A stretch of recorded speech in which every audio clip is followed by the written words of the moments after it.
Okay, we are live. Wonderful, thank you. Good afternoon, my name is Zach Hull. I'm the chair of the Salem Public Art Commission, and I'd like to call the meeting to order today, Wednesday, December 14th. We have our first agenda item this morning is an opportunity for public comment. Is there anybody scheduled for public comment today who's going to be joining our meeting? I don't see anybody, but okay. I'm going to move beyond that. Then we have standard business to approve our consent agenda for today's agenda and the last minute's meetings. If someone will make a motion to approve the consent agenda for December 14th and the minutes for November 9th. I'll make a motion to accept the consent agenda, minutes and agenda for today. Great. Well, does anyone second that? I'll second. Thank you. Okay. All opposed? Great. Okay, so moving into our discussion items for today, we have the SPAC visioning discussion. Thanks everybody for submitting stuff. We had a robust discussion last time. I think many of you submitted comments to Keith, who assembled them into one document, which you've seen. I've just been looking through it. I think it's very interesting, and it kind of breaks down along a couple of sort of strategic initiatives, some ideas around changing code language, some ideas around expanding SPAC in different ways, and some ideas around increasing community engagement. Those are kind of the three big strategic initiatives that fell out of everybody's comments, and then everything else kind of falls under that. So I don't know how, I think you've all seen the summary document that Keith put together. Do we want to just sort of talk through that for a minute? See if does anyone have any comments that they want to start with? Or I can kind of run through it if that's useful. I didn't see a summary. I just saw the individual comments. Yeah, sorry, that's what I mean. He put them all together in one document. He just put them together in one document. Yep. I don't know if I can. If I can share my, I don't know, am I allowed to share my screen? Is that I think Judy would have to share. Yes, you are allowed. Oh. Let's see if I make you.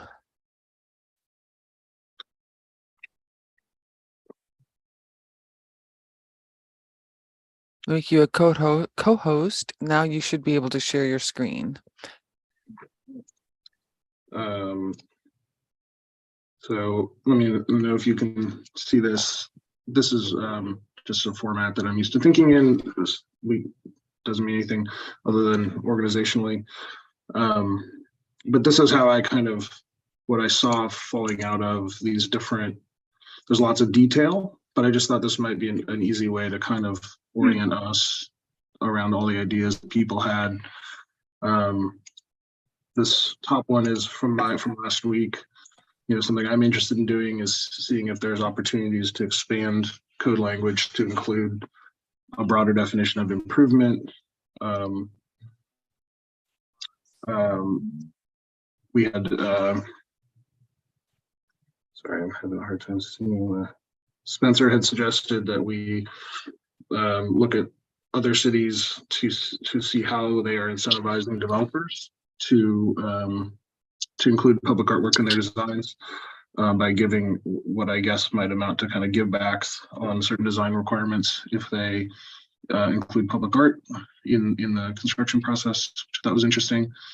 Susan has, and many of you supported this as well, expanding the definitions and procedures inside the mural program so that it could be broader and easier, and maybe murals could be in different places and than are currently contemplated.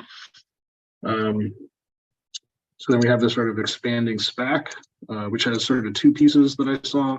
One is to expand the role of SPAC into more of an advisory body. Many of you supported that idea, that we wouldn't just be responsive to review requests, but we would be more consultative around, I guess, anything kind of that was a public art issue, which I think is interesting and good.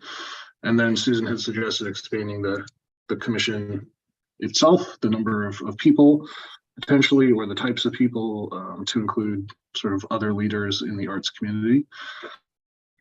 And then lots of people also talked about how we can increase community engagement through different tactics like social media programming, attending neighborhood association meetings and interacting with those groups, a docent program. Not sure I captured everything here, but this was sort of and then there was a couple of, and this one I thought might be interesting to talk a little bit about. Susan, you had included in your ideas around expanding the mural programming, performative arts, and then Barbara sort of took that another step to sort of expand visual art to include performing arts. And I wanted to unpack that one a little bit, just because performing arts is kind of a whole nother, thing. That obviously there's lots of performing arts groups in the city of Salem. I don't know if we want to go that far, but so I had some questions around that one. So this is sort of, this is obviously a non-exhaustive list. We can feel free to add to it or talk about it. I have some ideas around how to do some of this code stuff. So I guess that what I'm interested in is sort of like, I know one thing we had talked about was putting together a questionnaire, and many of you submitted some sample questions that we could look at. I can stop sharing now, I think, and hand control back over to you, Judy. But I'm interested in sort of what do we think would be the next steps with these initiatives. Is this work that we want to do ourselves? Some of these things I see could be recommendations to staff. I'm a little less clear on how we would move forward with things that require, programming time, like the social media one in particular. I know that's sort of an intensive, someone's got to really do that. I don't know if that's us or if we're asking staff to do that. So I guess I'm just kind of opening this up for comment at this point. How do folks, what were your all reactions to each other's ideas, and what do you feel like is the right next step? Zach? Yeah. Since it was my suggestion about performing arts, having gone through the presentation that was made to the city council, that Keith also included that, I think I have a better understanding of the specific role of the Public Arts Commission which is different than performing arts. I'm always an advocate of a community having an identity in terms of the performing arts in general. But I believe that would be the Salem Arts Commission as opposed to the Salem Public Arts Commission. And so I'm happy to just allow that one to disappear into the sunset. Yeah, okay, that's helpful. Yeah. Could I just jump in though for what I was kind of going for? I mean, and I think I was inspired in particular by the installation that's in the Bush House Museum right now. And if you haven't seen that, Catherine Cellarini Moore is an artist who uses space and projects images into the space and really changes the space. And I had a chance to ask her if she had ever done any outdoor projections, and she had. And that kind of, in my mind, just, I just thought it would be an amazing public art piece to have her and other artists who do that. I guess that's what I thought of as sort of performative type. And also there are performance artists, who do events, who create a performance that's not necessarily a play or a dance, or, you know, it's an art piece, but it is performed, you know, on a temporary kind of thing. It doesn't necessarily, there might be corollary pieces that go with it that are permanent, but you know, it's an ephemeral piece. So that's what I was thinking, that we just expand our definition of what public art can be. So not murals specifically, but sort of public art in general, to include these kind of temporary installations. Yep. Okay, that's helpful. Just taking some notes here.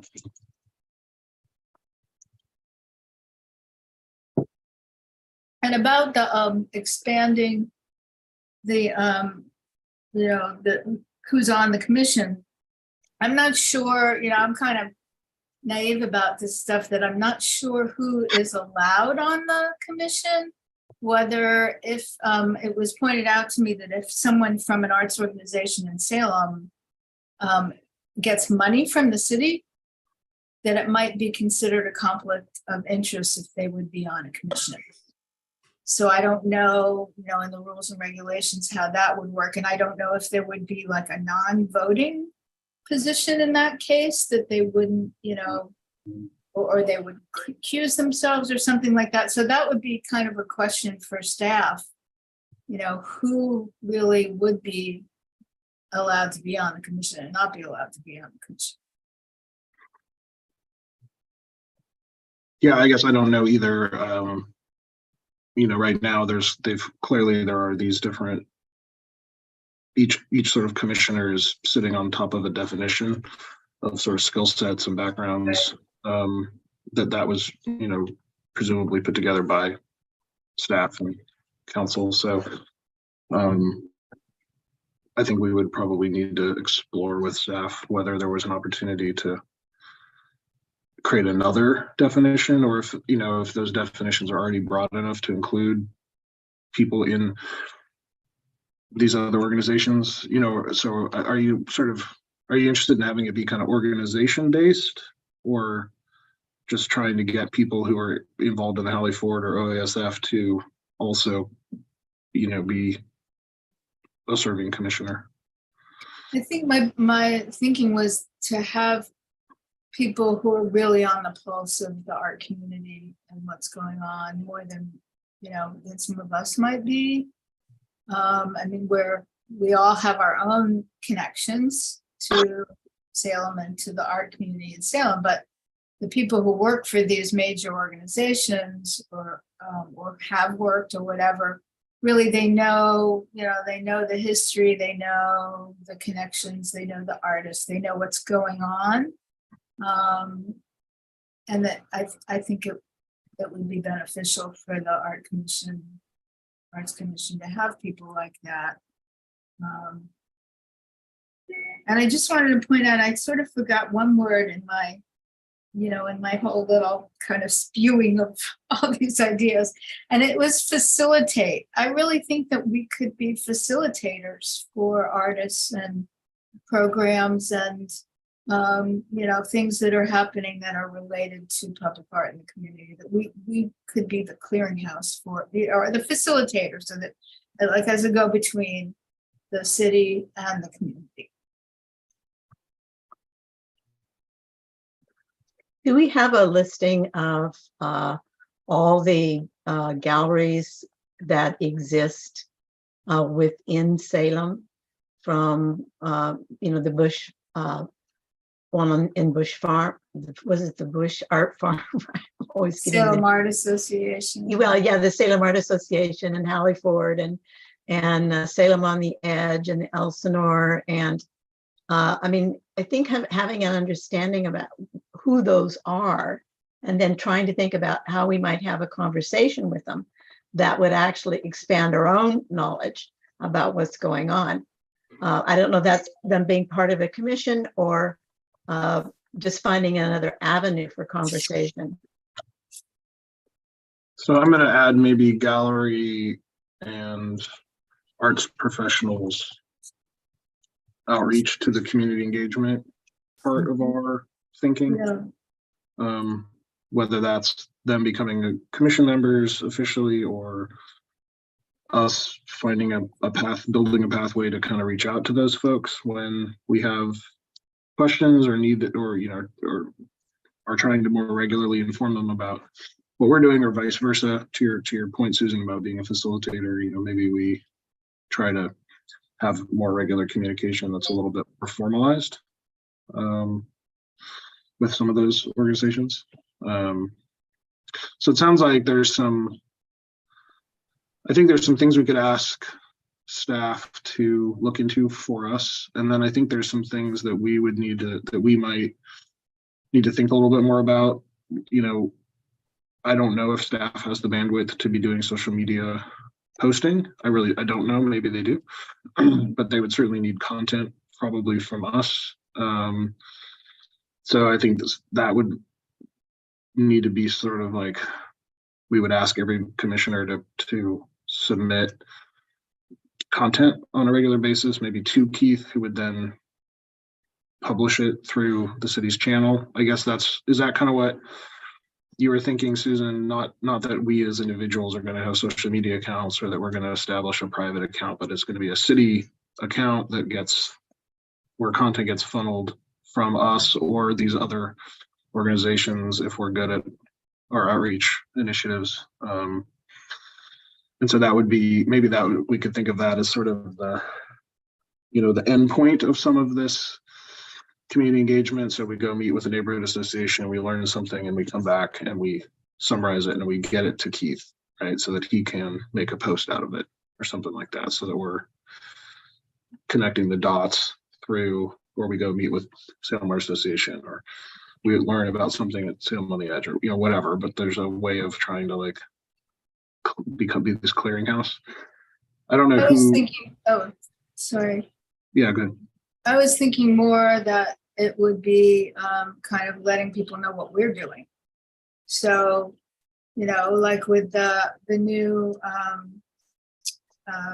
what is it, the new building with the, with the artworks that were selected. What's the building? It's the Public Works building. Things that we discuss during our meetings, I think people should know about. Just being transparent in all the things that we discuss, so it could just come right from the minutes.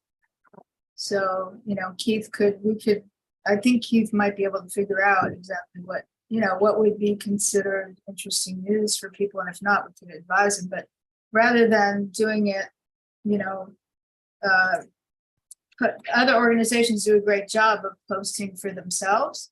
But I think we need to kind of say, hey, this is, there's a perception, and it was even in the 2015 interview with people from the community. Barbara, if you look at that document, you probably have it from the Salem Public Art Commission Strategic Plan 2015 to 2018. There were a whole bunch of community art people that were interviewed. And there's a whole listing of a lot of the organizations that they're in. And it's probably similar to what's going on now. But one of the things that they mentioned was that there is this kind of elitist perception of SPAC, and people don't really know what SPAC does. And basically what they do is they nix murals and they tell you what you can't do rather than what you can do. And I think if there's some transparency about what we do, what do we do at our meetings? We look at, if there's some graffiti on one of the sculptures, and we're doing something about it. I mean, that could be a post, with a photo saying, hey, we're working on this. If you notice any other graffiti, please let us know. So it's more about what we're doing. And I don't think that would be difficult to do. The only difficulty might be is getting the city to agree that we can have our own, that's Salem Arts Commission could have their own Facebook post. Yeah, So, with that is Susan working, at the hospital and my department procures art, some of the most rewarding comments that we get are from people that are maybe outside of the art community that come on a daily basis and say, wow, I've not considered myself an artist or a member of the art community, but having these things around have really enriched my experience. And I think engaging a greater, public and following would be a great thing for this group to do. Kind of branching out a little bit to the larger public and educating them on what the group's doing would be really great. So it sounds like we've got some asks for staff there. Can we have our own channel? Who's going to be the person? How does that work? Who will be posting? What's the best way to get content for that channel? So I think those are all things we can sort of ask Keith when he returns, or Judy, if you want to capture some of that, I guess. Interacting with neighborhood associations. I assume that would require that we all, if we, that we sort of have a list of them when their meetings are, and that we reach out to them, maybe maintain an open channel so that we can be available either to notify them of things that we're doing, or that they can request, our presence or information from us if they have an issue relating to public art. So maybe there's an ask there about sort of the structure, the contact, the best way to start to build that. Is that part of a mailing list we do to all of the, I'm trying to think of a way of sort of putting these into next steps that aren't overly complicated or labor intensive for anybody. But they Keith should be able to help you with that when he gets back. Okay. I'm unable. Okay. Yeah, I think if we just reach out to, someone reaches out to Irma Coleman, who's the head of the neighborhood services, and if people are willing, we have the whole report that was given to City Council, and that could possibly be put together into a PowerPoint. And, we could ask Irma to put it out there for neighborhood associations and say, hey, would you like us to come and do a presentation? And we just, we could use this as a guideline to just let people know that there is a public art commission out there, and it might be also a good opportunity to do the survey, to get the survey out if we do the survey. So I would say, once a year maybe to go, and since we have this report once a year to go, and I'd certainly be willing to go around to neighborhood associations and do a presentation. Yeah, I think that's a really good idea, Susan, and relatively simple to do, because you're right. We have essentially a PowerPoint there in that document. And so what it would require of us to completely understand the document, which I think I'm beginning to do the longer I serve on the commission. And then that kind of personal touch for us going there, I think would actually start conversations that we haven't even anticipated.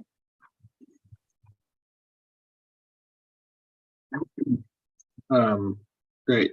So in this, so we've talked about a survey. I feel like there's an ask there about finalizing the questions, timing. I think that's probably also something that needs to go through the city.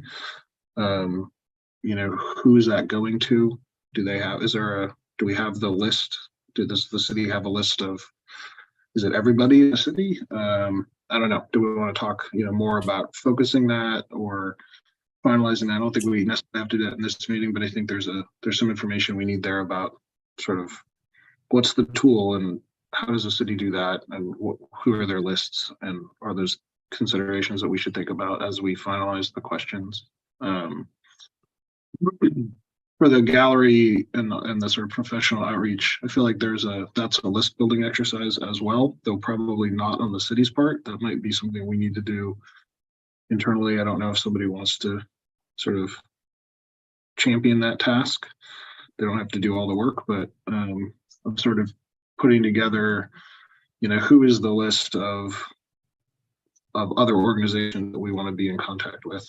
I feel like one thing, what we're sort of doing is building a bunch of channels to sort of communicate what we're doing, but also receive information from key stakeholder groups, neighborhood associations, other arts organizations. And some of these are email lists, some of this is social media, but the concept is sort of the same, right? That we're transmitting information out and creating a channel to receive information back from interested parties so that we can have more transparency about what we're doing and hopefully drive up community engagement. I'd be happy to do that. Okay. Travel Salem might be a good place to start with that. I'm interested in having a meeting. I'm doing a little bit of background work on the code stuff, so I might champion that one. Susan, I'd be interested in talking more with you about specifically what kind of mural expansion. You had some good notes in your input to Keith, but that might be, maybe we could have we don't have to have it necessarily right now, but if you're able to sort of maybe write a little bit more about how you see that going, what exactly we'd be sort of asking for. I liked the idea of, all the different types of objects sort of that could be painted that we could move beyond just, we could do fire hydrants, we could do electrical boxes, we could do, maybe that's part of the suggested code review in council, is it to include sort of non-planar surfaces, i.e. the holding tank for the maraschino cherry mural, but could that concept be expanded to include other non-planar surfaces around town? I think that's interesting. If there's other specific ideas or asks, maybe we could try to capture those. I think the main point, is to kind of find a route to have murals not have to go through such a rigorous acceptance process into the public art collection, that there be another bucket. Yeah. Maybe we do need to keep that public, those large, really permanent murals in the public art collection, but there might be this other bucket, the way that, as I said, the way that Portland is doing it. I haven't really talked to anyone over there. It might be worth, maybe I'll just give them a shout and say, hey, how does that work out? And does that include other surfaces too? Is that maybe more part of the street mural program? There was, when we originally proposed the street murals, there was a section of the code change that was proposed. If I could find it here, but it was called community art. And I got really excited when I saw that. And I thought, here it is.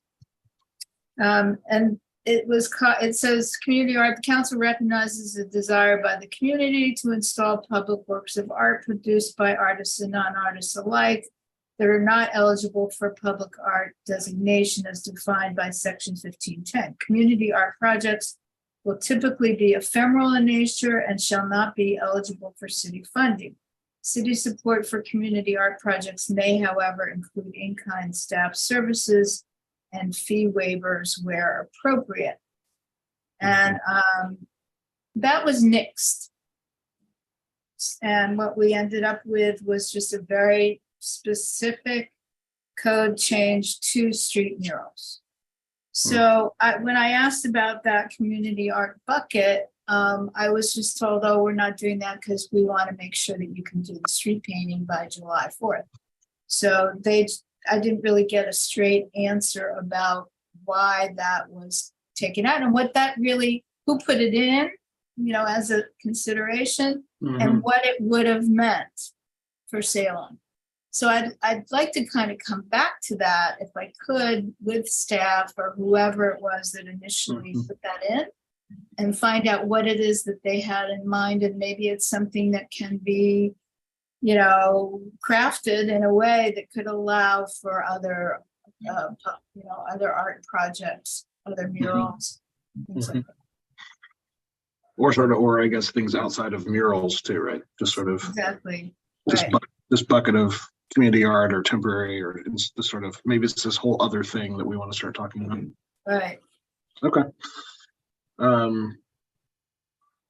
Well, I'm taking notes, which I can send, I guess, around after this meeting, or I know there's rules about how emails get shared, so I'll make sure I abide by those. But it sounds like we've got some good things to ask staff for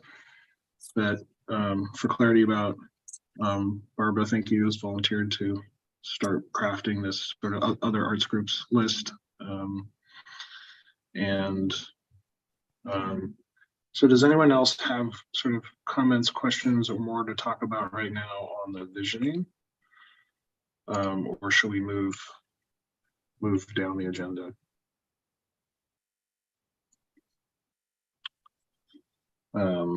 Hearing nothing on that, I'm going to move on to, also I noticed Lynn Takata has joined us. I apologize, I don't know if there's a moment that for you or if you're part of public comment that maybe was earlier. So I just want to make sure that we see you. Okay. So community survey of public art. Okay, so I guess we sort of talked about that a little bit.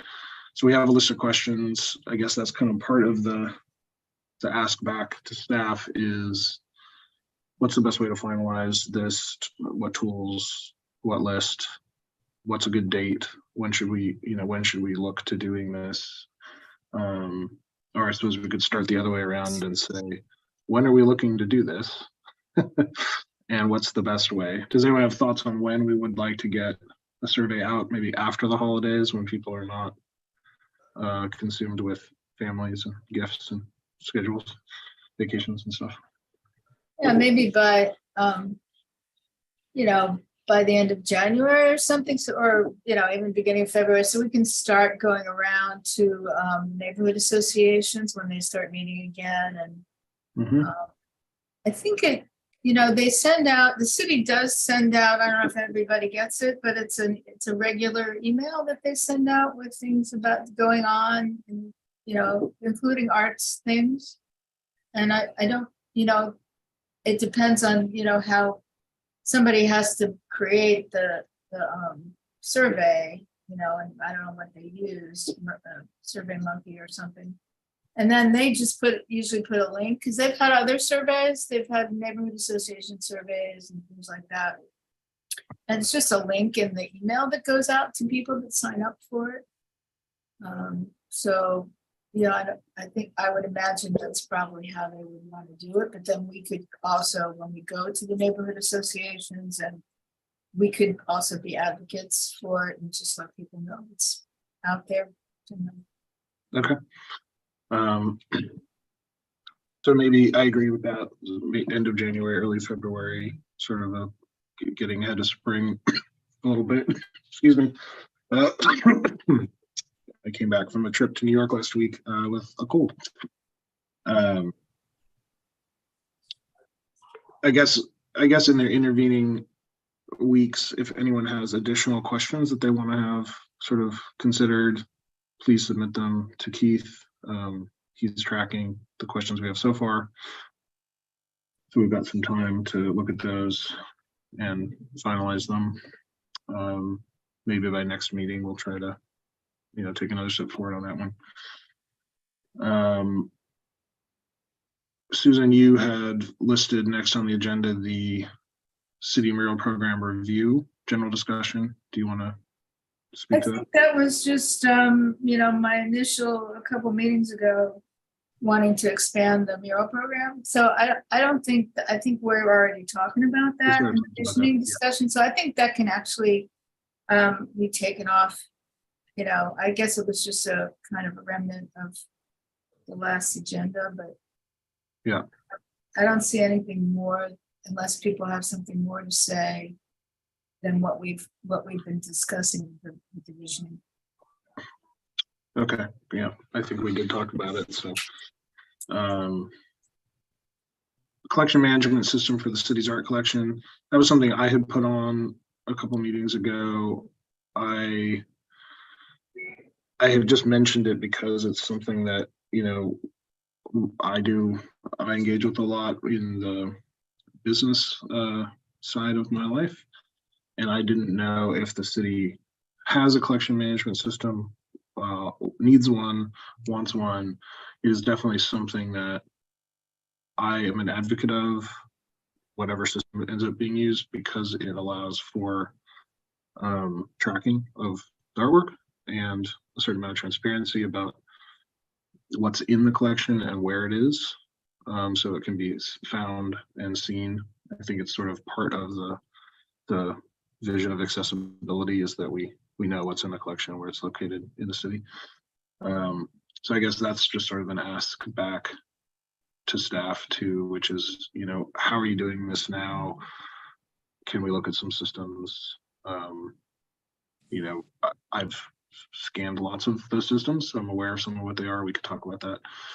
But that's more just sort of a nudge to make sure that we as the commission have an eye on some system to track and manage. I think right now that system might be Excel, which might be fine, but it might be that we want something a little more robust that has data or, you know, image capabilities and that kind of thing, so that we can, you know, see what the work is. Zach, in particular, since their responsibility for the library collection will be something that we're involved with, I think it really makes sense to have a system that you can actually track. And if you ever wanted to have a kind of docent program where people actually take tours of, work with Travel Salem and do tours in and around of the public art, having that kind of information would be really important to you. Maybe we could kind of tie this in with the, you know, I know that there's the city website that lists some of the public art that one can go see, you know, and I don't know how those selections are being made. You know, I don't think everything the city has is listed on the website. And so maybe there's some way of kind of combining these questions to sort of, you know, how are we deciding what's on the walking map, you know, visit it to see it, what's not on there, how do we see what's not on that map. Maybe that underlying database can be used to do more. So I guess I'd like to keep that one on the agenda for when Keith gets back, just to kind of push on that one a little bit so we can understand better and maybe move that forward. Susan, yeah. I think though it would also be really valuable for SPAC members to have that as some kind of an orientation document too, so that we won't know about the. But I took that tour with Paula when the Civic Center and also with Chris when the Civic Center anniversary, and they, you know, gave a tour of the artworks, and, you know, I didn't know about any of it. And as a SPAC member, I kind of felt a little embarrassed about it. Mm-hmm. So, you know, that also kind of brings the point to, you know, maybe we also need, other than what the city sends us about, you know, what a commissioner should and shouldn't do, is some kind of an onboarding document that may be a whole nother thing that we could look at for SPAC members, so that we know what's, you know, what's it all about? What does SPAC do? You know, how are we advocates for SPAC? One thing that I've been kind of wondering about is whether we should consider having at least one in-person meeting sometime in the new year, just to, frankly, just for the social benefit of it. I think of just kind of seeing each other. And I ran into Spencer the other day, I think at my mom's show, and I was like, who are you? It was totally disorienting to see. Right. one of you in Right. real life, and I didn't recognize. I mean, it was like, I Yeah. don't, Mhm. yeah, With just your baby, with your baby. Yeah. yeah, he had a baby strapped to his chest, and I was like, Yeah. and I thought, oh, there's something kind of that gets lost. This is a convenient format, so I'm not saying we should do it. Mhm. It might be nice to meet, and it might be interesting if we could kind of look at the totality of the collection and see if it lent itself to being divided into some field trips.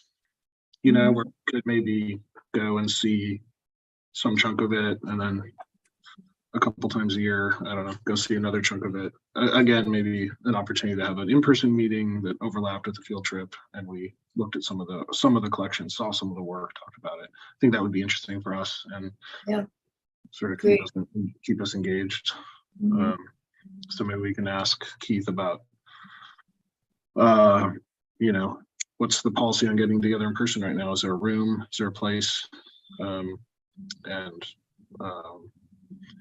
getting that kind of database so we could start to look at where we might do some field trips. I know there's some work that I'm not entirely sure it's in the city's collection, but I'm interested in seeing. And I know there's some stuff at the state hospital that I haven't seen. Hmm. There's those murals that used to be at Bush, the old Bush Elementary School, that are now inside the North Salem High School auditorium. Hmm. I don't know if those are in the city collection or if there's just sort of part of the ambient way that art moves around. Art has mysterious lives, I'm well aware. I see it floating around the state, but anyway, that's something I'm interested in, is like, what's exactly in the collection and can we go see it? Yeah. And I think meeting in person, city council is starting to meet in person, I think, the beginning of the year. So if they're starting to have city council do that, maybe we could request that our January meeting be in person. If people want to do that, they feel comfortable with that. It'd be fun, sort of a New Year thing. Yeah. See each other in person.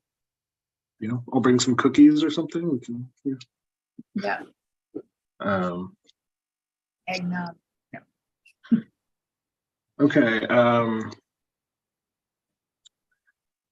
So back to, sorry, I accidentally closed my screen there.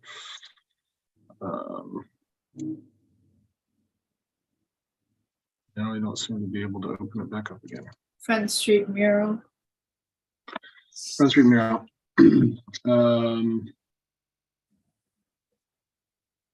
So I'll just read from the agenda. I have some awareness of this.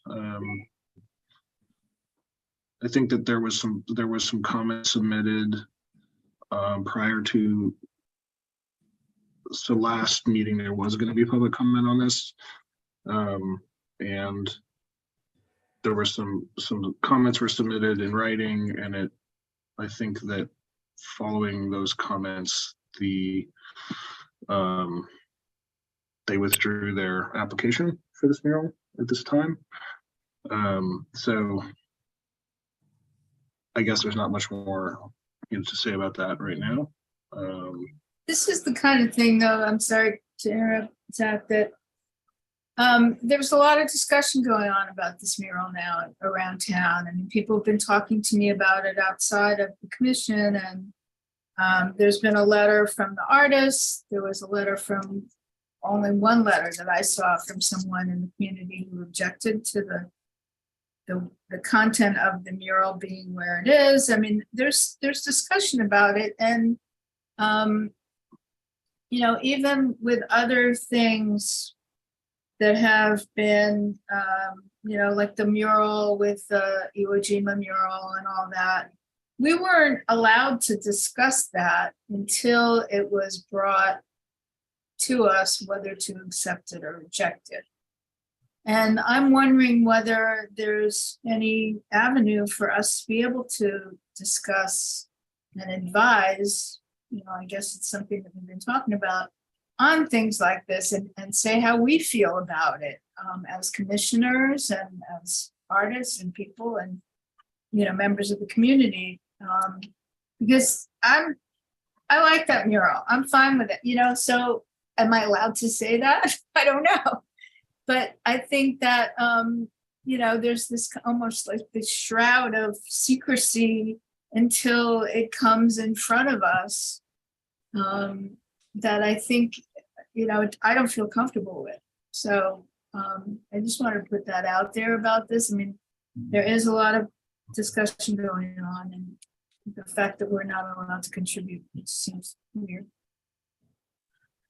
Yeah, I mean, I think there's not a motion before the group right now for any regarding the mural, but I think obviously as individuals, we can express our thoughts. I think, from my point of view, I would say that there's a lot of good reasons to have lots of murals in the city of Salem and to increase public art, and that the way the mural program is set up, requires quite a bit of commitment on the part of the private people who own the building or who are going to be engaging with the mural. And so from my point of view, that creates a certain amount of deference and latitude to, what they want to put up. Because you're not going to have a diversity of murals in the city of Salem if you don't have a diversity of people interested in putting them up. So I guess I agree with you, Susan. I'm interested in, I would encourage the submission of all mural proposals. And I personally would hope to see a lot of diversity in design, because I think, there is and always will be a robust debate about what is public art, what is good art. And that's fine. And that debate should happen, and it should keep happening all the time. And probably the best way for it to keep happening is to keep seeing a diversity of public art that some people think is great and other people don't. And that will happen no matter what goes up anywhere. And so that isn't a problem that gets solved. I don't think that is the conversation that we should be having and that we should be trying to develop for the city. So I'm in favor of seeing lots of mural proposals and trying to, look at them and hopefully embrace as many as we can and fill the city with diversity of murals. So I guess we as individuals can voice our opinions, but we have to make sure that it comes from us as individuals rather than as commissioners. So I think that might be the avenue for people if they have an opinion. Yeah, I think that's right. Maintenance updates. I have one to add here, which is the forgive me when I forget the name since I seem to be name challenged. It's the sculpture in front of the Salem Police Department was also damaged. I actually walked by it today and looked at it. It looks like someone hit it with a hammer or something. Kind of bent. There's some impact damage on a couple of the letters, and it seems to have kind of bent up one of the. If you can picture what this is, it's the sort of eye-shaped multi-planar sculpture made up of panels, sort of blue metal cut out words against a sort of white plexi backdrop, and they're kind of mounted so you can't see the mounting brackets for the panels. So there creates this cool. Anyway, this one got hammered on and it kind of bent the panel, so it's popping up a little bit. Keith just sent me a notice of it last night, and the city folks have already kind of put a dollar figure proposal together for fixing it. It's about $1,000 to $1,200. I don't think it's an action for us to take right now, but it is. I guess one question that I've need to have a little more clarity on is what's the current status of the fund, and how do we feel about, is maintenance something that, I don't know, just sort of, there's only so much money in there, and do we want to divide that up in our minds into maintenance costs versus acquisition costs, or I don't know how that works. So I guess I'd like a little more information on how that has worked historically. But so there's a maintenance issue. We have the damage is not extensive. It does look like it could be repaired relatively easily, but it is something to stay up on so it doesn't get worse. I I think the last I heard is that we have like somewhere around $30,000 or $40,000. Okay. And I know that in the past we have contributed to repair, but obviously it's a decision for this group to make. I'm looking for, so it's the sculpture is titled Eye of Justice, and Keith wanted to make us aware so that we could suggest a maintenance approach, and the information he was able to provide was from the facilities folks at the city of facilities and fleet, that have indicated that they can repair the damage with an estimate of $1,000 to $1,200 parts and labor. So we don't have to take action on that today, but I suppose we could. So we could ask staff to move forward with that, or we could get bids if we wanted to do that. Yeah. I would just move that we ask staff to move forward on it. It's Okay. not a huge amount of money. That's my personal opinion anyway. Because, Oh, I think one of the hardest things is for the cultural and artistic life of Salem is when you see art pieces that are damaged and they're visually damaged and they're sitting out there, it feels like somehow the city itself, and just we're part of that governing body of the city. Therefore, we are not then looking after things enough. And so I would always be an advocate of getting them fixed as quickly as possible. And $1,200 is, that's doable if with the amount of money that's there. Is that a motion? Yes. I second that motion. I would, I don't know for sure how much money we have. So maybe I don't know. I guess we get check in with Keith. He probably knows best about what we have, but yeah, I would third that. I think the sooner the better, because sometimes the damage thing just invites more damage. Okay.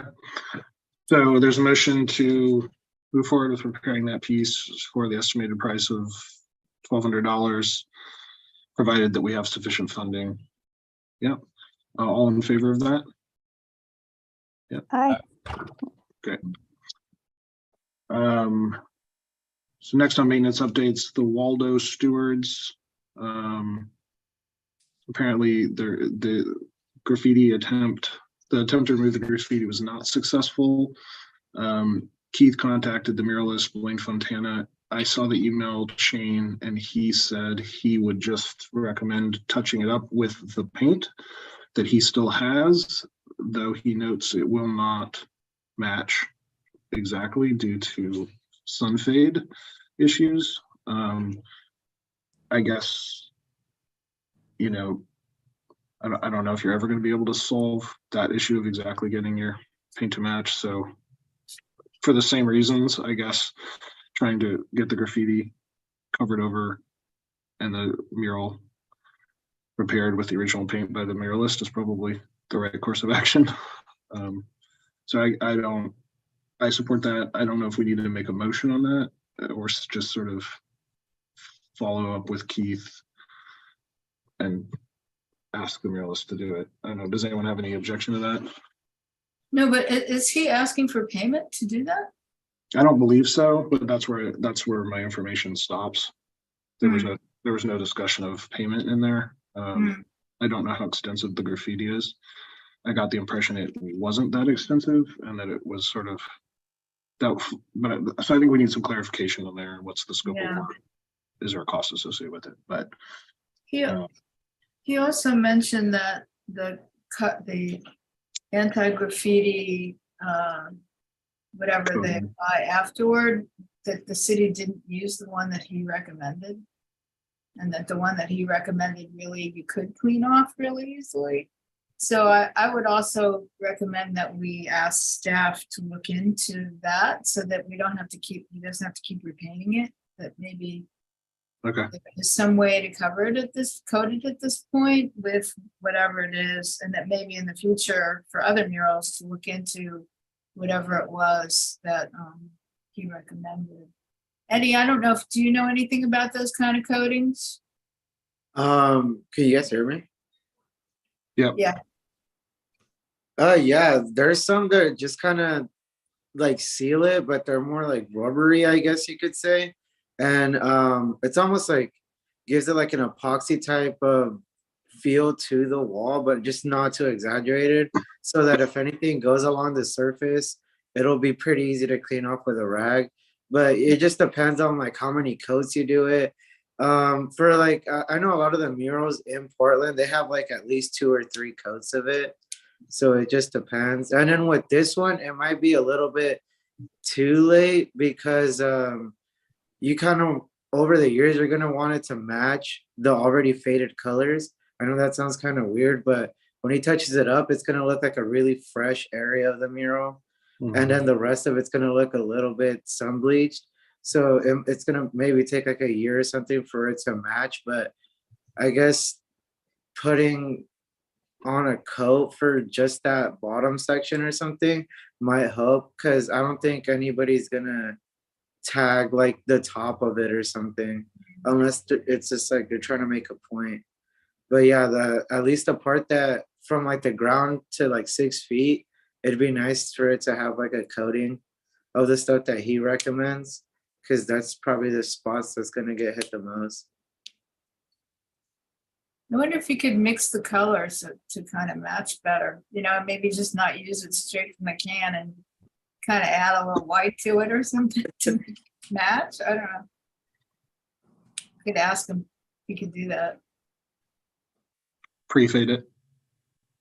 Yeah. Okay, still sounds like we need a little more information about Thanks, Eddie. the cost, the coding, but that we do want to encourage it to get prepared. Drummer and Rooster, I think this was going to be a report from Keith. Now that the bond measure has passed, can we get a possible plan to reincorporate that work and its repair into the planned upgrades for the Civic Center and Peace Plaza? We had talked about that in past meetings, that there might be an opportunity to kind of recite it, and I think still with Lee's proposal of putting it on something that referenced water. So that's sort of that's a get back from Keith. And then the Good Sense still needs some cleaning, and Keith has noted that there's no timeline has been set. I'm happy to volunteer some time to go out with Keith and do some scrubbing. So we can follow that up next meeting, I guess. So okay, moving on to new business. Councilor Nishioka's motion passed. So I'll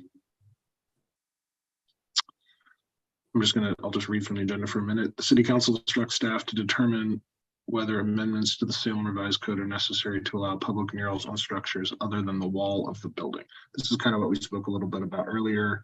Right now, the mural code limits murals to flat surfaces. As we know, there's a water tank or some sort of holding tank in front of the building where the maraschino cherry mural is going. And when we originally saw that design mock-up, that tank was painted, and then there was that little kerfuffle where we saw it redone without the tank painted, because the code technically doesn't let you paint things that aren't flat wall surfaces. And so Councilwoman has asked that staff look into changing that, which is the beginning or part of the discussion we were having earlier was, what kind of flexibility can we ask for painting things that aren't just walls, and including that in the mural program, whether that's the mural program or the street mural program, or maybe that same concept can get shared across both of those initiatives to give us some more flexibility. So I guess we're going to hear more about that. The legal department is studying draft language changes. So presumably we'll get a report on that in our next meeting. the annual report to City Council was delivered on the 12th. And then Keith notes that Chair Hull, which was me, will need to determine if and when I'd like to address the new mayor and City Council at an in-person City Council meeting in 2023. I think that'd be a great opportunity to talk to council and be a cheerleader for what we're doing. I think I'm interested in moving our sort of strategic discussion forward a little bit. And so we can kind of have a clearer sense of, from staff, particularly like the things that we're interested in exploring. What are the boundaries? Can we put timelines on them? And then it would be great to go to council and talk about, we have this vision of accessible public art and we have these strategic initiatives and we're really excited and here's what we're doing. And just as a kind of, emissary for the arts role, which I think sounds fun. And so I would like to do that, but I'd like to wait a second for us to try to move forward a little bit more in articulating our strategies. So And then there was that one question from Virginia Stapleton. I don't know if anybody looked at that YouTube, that it was really the sound. Something was wrong with the sound. So I was just trying to follow the subtitles there, but it sounded like she was asking, and I don't know if Keith really answered her question about whether diversity is taken into account when we choose art and an artist for the public collection. I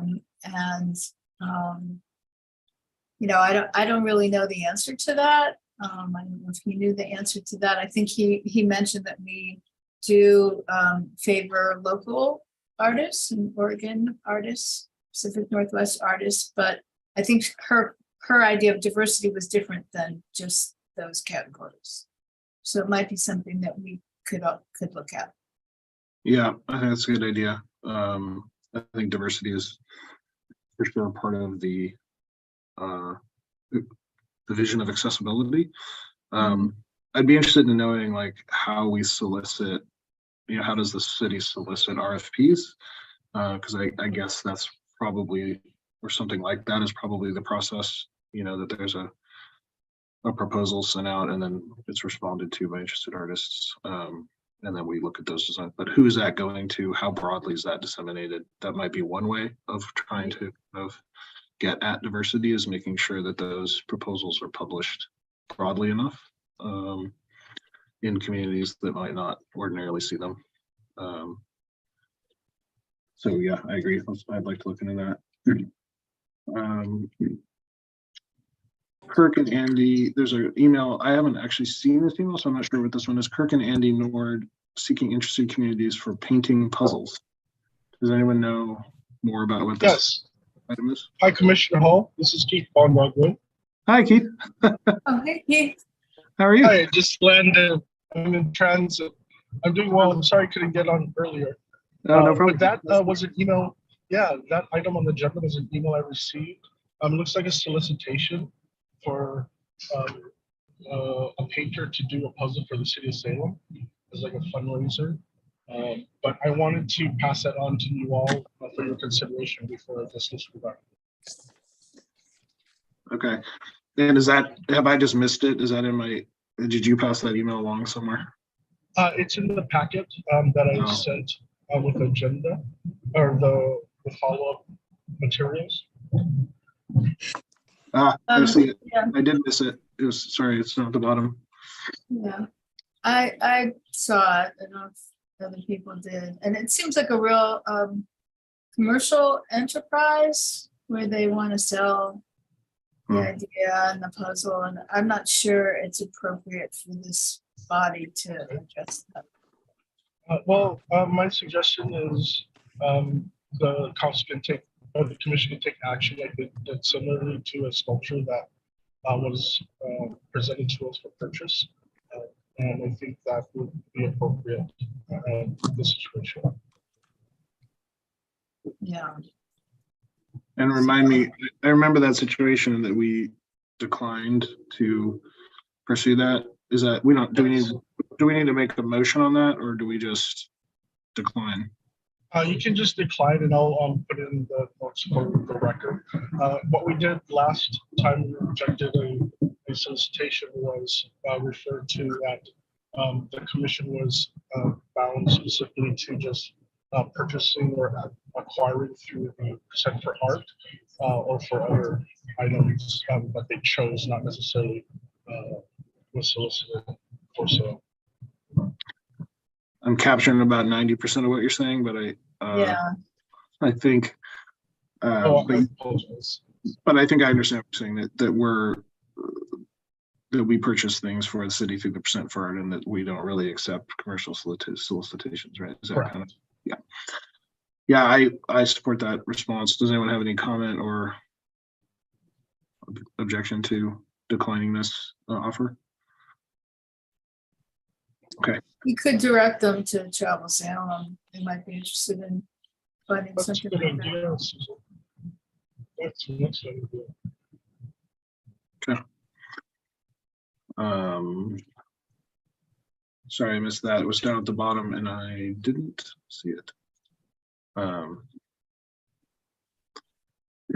Okay, so we are down to action items. I think throughout this, we've asked for a number of, sorry, Keith, you weren't here for all of our requests to staff for different things. Oh, So- I'll hear it in the recording. What's that? I will hear it in the recording. In the recording, yeah. So I think there's a number of things that we talked about sort of exploring and that we'd like some more information on.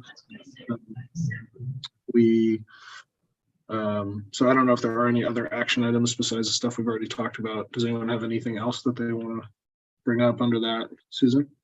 Just the position, Paula Booth's position, I guess, will be, and Yeah. Keith had written to us about that. And I know that people have to apply, and sometimes it's nice for us to reach out. I mean, somebody reached out to me to apply, and I appreciated that. So I guess they can start applying at any time, Keith, if we. Yes, the city accepts applications for volunteer positions, like positions. Quarterly, the wards and commissions board meet to recommend positions to the mayor, and that is how volunteers can sign up, and it is a rolling basis. So what we are looking for is to fill the vacancy for a person experienced in museum curation and art restoration. And Yeah. there was a question about whether someone who works for a nonprofit or an arts organization in Salem that gets funding from the city, are they eligible or not to be on the commission? Do you know? Can you give me an example? Well, let's So say somebody the who works city for of- Salem Art Association. Okay. I'm not too sure. I can check with our legal department with that to see if there's a conflict of interest. I appreciate that. Thanks.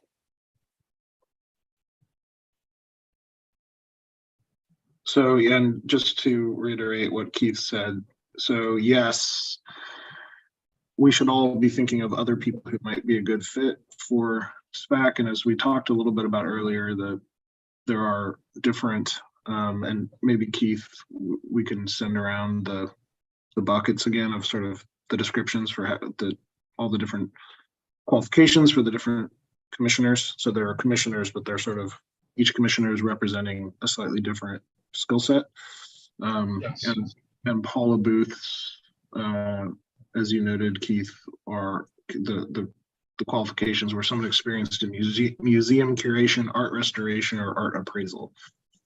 So that's the kind of skill set that this commissioner would need to reflect, I think.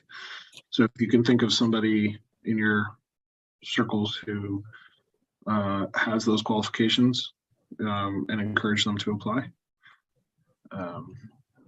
So that we can fill out our roster. So I think Paula, this would have been her last meeting. She's obviously not here today, so I guess in absentia, we'll thank Paula for her service on the Salem Film Credit Commission and wish her well. Okay, are there other comments, sort of commissioner comments, questions? I think we actually we took a big step forward with the sort of creating some strategic initiatives from our visioning process. You'll see we have a bunch of questions for you, Keith, about timelines and how to do some things. And so I think good job, everybody. That was Good meeting. some good work. Yeah. Okay.